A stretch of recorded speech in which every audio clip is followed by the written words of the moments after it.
Hello everyone, and welcome to my Y and R American TV show official channel. I hope everyone is having a wonderful day. Before we begin, please hit the subscribe button and give this video a thumbs up. The Young and the Restless rumors and whispers hint a shocking turn of events might happen. Daniel Romalotti could be suspected in Heather Stevens' death. Many viewers were left reeling when an unstable Sharon Newman made her way to Daniel's with the goal to poison him as part of a deranged revenge attempt.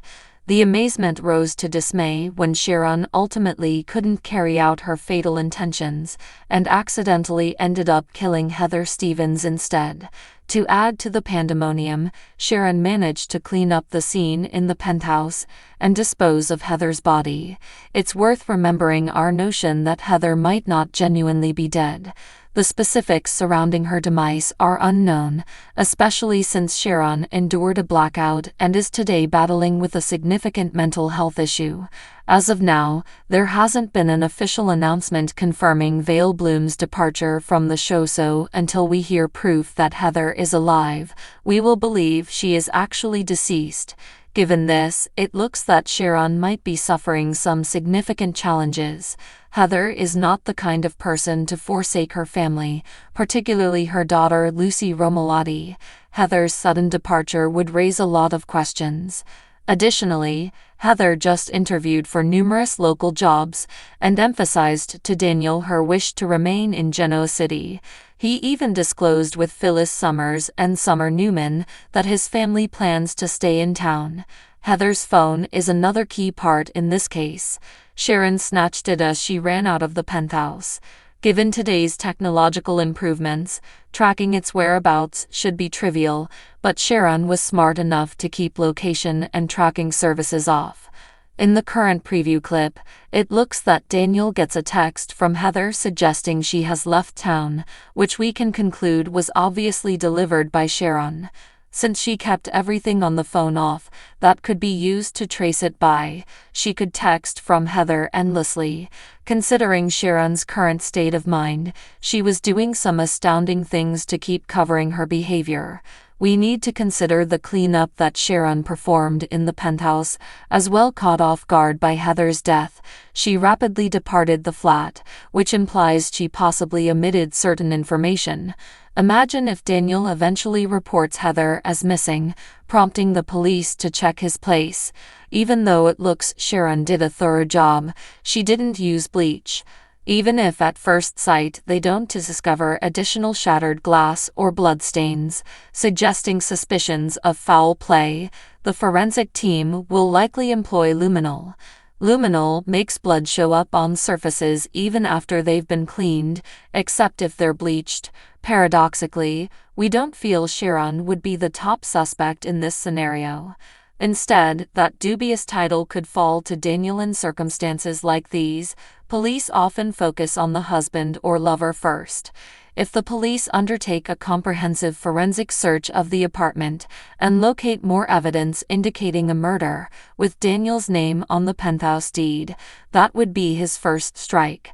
One big issue is that the authorities lack a body, which hinders their ability to pinpoint a time of death if they suspect Heather was killed. This means that when Daniel was having ice cream with Lucy at the athletic club when Heather was killed, that alibi starts to lose its strength. Daniel's strongest point is his absence of purpose. He had no wish to see Heather injured. Nevertheless, a prosecutor can say that Heather was set on leaving Genoa City and had threatened to do so, with or without Daniel, hinting she would take Lucy with her. The police would hypothesize Daniel, determined not to be separated from his daughter again, took Heather's life.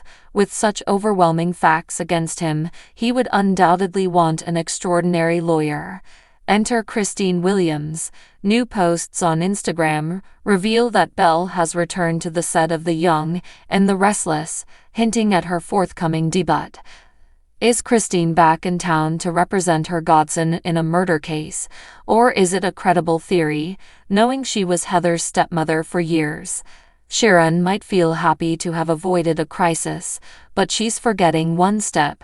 She needs to clean her fingerprints off the phone and put it back in Daniel's apartment.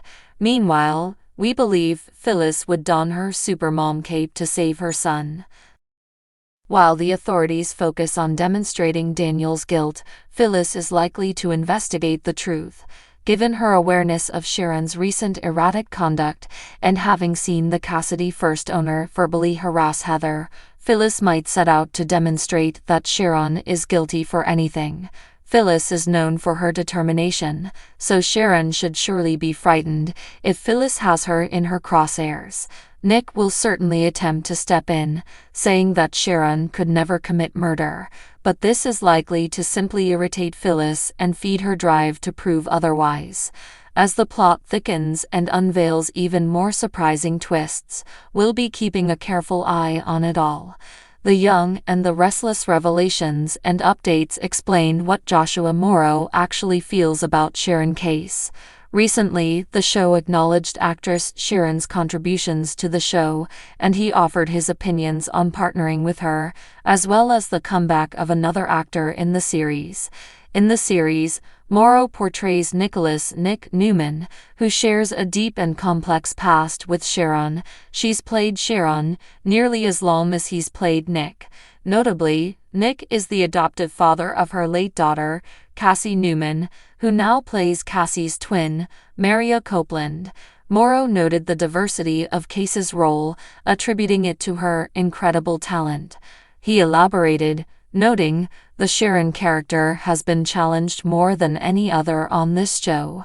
Morrow also lauded the character's growth, stating, "The various paths they've explored with her and the stories she's been tasked to convey showcase an amazing range, and she consistently delivers outstanding performances." In the latest episodes of the series, Sharon has been plunging into darkness as she seeks retribution for her daughter Cassie's death, sparked by more recent occurrences. Throughout this upheaval, she is plagued by the apparition of Cameron Kirsten, played by Lyndon Ashby, who she killed in defense of her younger daughter Faith Newman. Morrow shared his delight for fans to watch the building drama between Sharon and Cameron, hinting at fascinating things ahead. He'd also voiced his excitement in having Lyndon back on set, calling him the best, highlighting their common Southern attitude, hailing Lyndon as a truly wonderful person and a true guy's guy.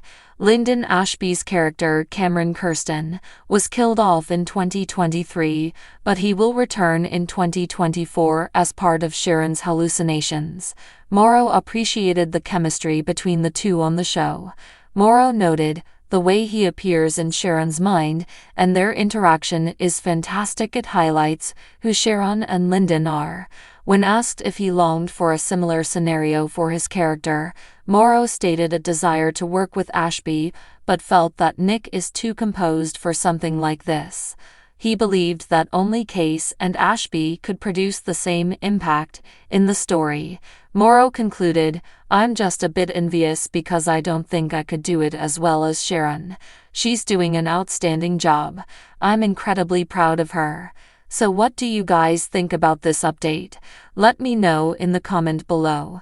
And if you like my videos, please press like and subscribe for more. I will see you guys next time.